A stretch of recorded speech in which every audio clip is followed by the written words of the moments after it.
Hi hello বন্ধুরা, আজ তোমাদের সাথে কিছু পুরনো স্মৃতি শেয়ার করছি। আমার আর ইন্ডিয়াতে 3টে দিন আছে। আজ হচ্ছে 16 তারিখ, 17, 18, 19। 20 তারিখে আমি চলে যাচ্ছি আবারও দুবাই, কিছু আমার পার্সোনাল কাজের জন্য। সেই কারণে ভাবলাম কিছু দুবাইয়ের পুরনো স্মৃতি তোমাদের সাথে শেয়ার করি।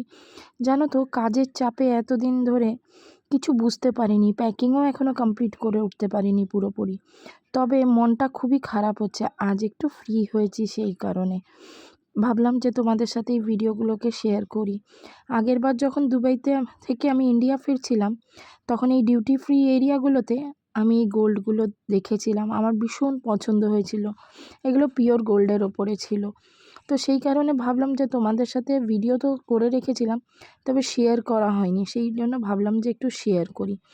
আর ইন্ডিয়াতে 3টে দিন দেখতে দেখতে কেটে যাবে দিয়ে সত্যি মনটা খুব খারাপ লাগছে। আজকে মায়ের বাড়িতে এসছি, আজকে বোনের জন্মদিন, জেঠুর মেয়ের, তার সাথে দাদার মেয়েরও জন্মদিন। তাই ভাবলাম যাওয়ার আগে একবার মায়ের কাছে থেকে যাই। যবের থেকে এসছি একদিনও মায়ের কাছে থাকতে পারিনি, তাই মায়ের মনটাও খুব খারাপ ছিল। সেই কারণে চলে এলাম মায়ের বাড়িতে আজকে থাকতে। আজ যখন থাকতে এলাম একটু ফাঁকা আছি, এতদিন কাজের তারাই কিচ্ছু বুঝতে পারিনি, স্কুলের অনেক প্রেশার চলছিল সেই কারণে। আজ সত্যি মনটা প্রচণ্ড খারাপ লাগছে। দেখতে দেখতে ইন্ডিয়াতে আর মোটে 3টে দিন বাকি, বাকি দিন সব কিছুই শেষ। এটা হচ্ছে এফএল শপ ছিল, ডিউটি ফ্রি এরিয়ার। ভ্যারাইটি ধরনের মানে ড্রিঙ্কসের ছিল, প্লাস সোনার দোকানটাও তোমাকে ডিউটি ফ্রি এরিয়ার মানে এয়ারপোর্টের আর কি দেখালাম। খুব সুন্দর সুন্দর জিনিস ছিল। সত্যি এত পুরনো স্টক এই কাউন্টারটাতে অ্যাভেলেবেল ছিল, আমি ফটোগুলো না তুলে না সত্যি আর থাকতে পারলাম না।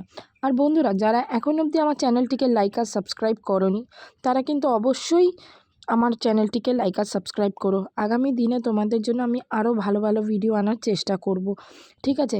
সব সময় সময়ের জন্য হয়তো আমি এডিট করতে পারছি না, সেই জন্য হয়তো ভিডিওগুলো দিতে পারছি না, তাই তোমরা কিছু মনে করো না।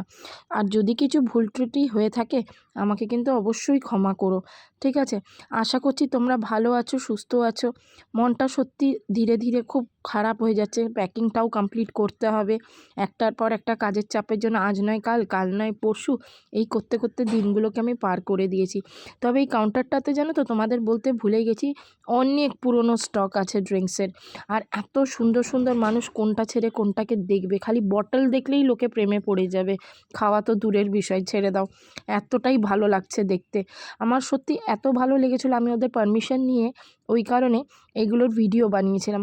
মানে আমার এতটাই ভালো লেগেছিলো বটলসগুলো, যেন মনে হচ্ছিলো সব বটল একটা একটা পারলে ঘরে নিয়ে চলে এসে ঘরটাকে আমার পুরো সাজিয়ে রাখি। অ্যাকচুয়ালি জানো তো, এটা না আমার খুব শখ, মানে বলতে পারি এটা আমার একটা ফ্যান্টাসি।